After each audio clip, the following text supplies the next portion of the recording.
దావీదు మహారాజు రాసినప్పుడు ఏం చెప్తున్నారు, చదవం అక్కడ. నీ భయము వలన నా శరీరము వణకుతున్నది. నీ న్యాయ విధులకు నేను భయపడుతున్నాను. ఆమేన్. ఇది ఎవరు రాశారు? దావీదు మహారాజు రాస్తున్నాడు. ఎవరికి రాస్తున్నాడు?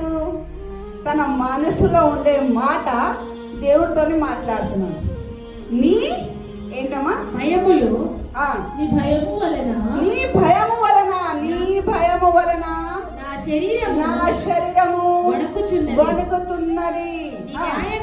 నీ న్యాయ విధులకు నేను భయపడుచున్నాను. ఎంత భయపడుతున్నాను అంటే, ఈయన దావీదు మహారాజు. మనం ఆయన ముంగట ఏమీ లేదు. ఆయన ఏమున్నాడు? మామూలు ఒక గొర్రెల కాపరి. తన ఇంటి వాళ్ళు కూడా ఆయన మీద నమ్మకము పెట్టుకోలేదు.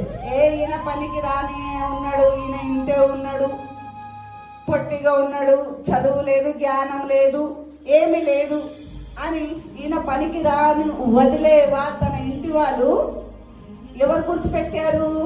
దేవుడు గుర్తుపెట్టారు. ఆయన మనసును చూసి, ఆయన నీతిని చూసి, ఆయన భక్తిని చూసి, ఆయన ఉండే భయాన్ని చూసి దేవుడు గుర్తుపెట్టి, దేవుడు ఇజ్రాయెల్ దేశానికి ఆయన ఏం చేశారు?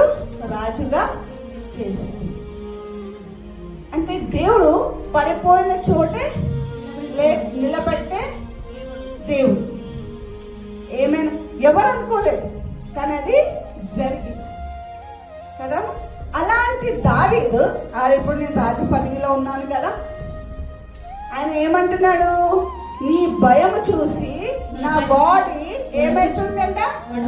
వణుకుతున్నది.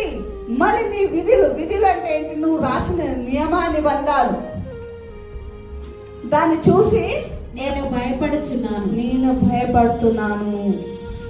ఎంత భయపడుతున్నాను అంటే, అదే దాంట్లోనే అమ్మా 148 చదువుమంట. అదే దీంట్లోనే 148. నీ ఇచ్చిన వాక్యమును నేను ధ్యానించుటకై నా కన్నులు రాత్రి జాములు కాకను మునిపే తెరుచుకుందును. తెలుగులో సరి చదవలేదు. కాకపోతే ఇక్కడ ఏమంటున్నారు అంటే, నువ్వు ఇచ్చిన వాక్యమును బట్టి నాకెంత భయం ఉంది అంటే, రాత్రి పడుకున్నప్పుడు కూడా అమ్మో నేను కరెక్ట్